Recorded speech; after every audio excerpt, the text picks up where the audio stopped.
સમાચાર મહેસાણાથી પ્રાપ્ત થઈ રહ્યા છે। મહેસાણા જિલ્લામાં વિસનગરમાં ધૂળેટીના દિવસે વર્ષોથી ઉજવાતી ખાસડા યુદ્ધની પરંપરા આજે પણ યથાવત જોવા મળી રહી છે। જોકે સમય જતાં ખાસડાનું સ્થાન શાકભાજીએ લઈ લીધું છે। ખુદ રાજ્ય સરકારના મંત્રી અને વિસનગરના ધારાસભ્ય ઋષિકેશ પટેલ આ ઉત્સવમાં ભાગ લેવા માટે પહોંચ્યા। વિસનગરની ગુંજ બજાર વિસ્તારમાં હજારોની મેદની વચ્ચે વર્ષોથી ચાલી આવતી આ પરંપરાની ઉજવણી કરવામાં આવી। આજના દિવસે લોકો એકબીજા ઉપર નિસ્વાર્થ ભાવે ચપ્પલો ફેંકે છે અને આ રમતમાં બે જૂથો પડે છે, જેમાં એક પક્ષ રાજા, બીજો પક્ષ પ્રધાન બને છે। આ બંને પક્ષો આમને સામને પગરખાનો વરસાદ કરે છે।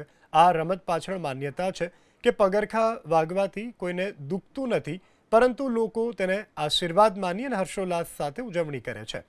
આ અવસરે લોકો ઉપર શાકભાજી ફેંકી મંત્રી ઋષિકેશ પટેલે પણ ઉત્સવમાં સહભાગીતા થયા। विसनगर में जूना क्या किससे खेलते हो और वो बटावर साग भाजी से खेलते हो और चप्पल और जूनी परंपरा के लिए खेलते हैं हम लोग। कैसा लगता है?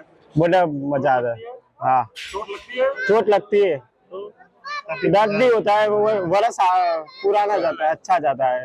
आज धूळेटी पर्व में जो यहाँ विसनगर का एक माहौल है, जहाँ पर साग भाजी या वगैरह एक दूसरों को मारकर जिसको लगता है उसका ये वर्ष अच्छा होता है, ऐसी मान्यता रखी जाती है।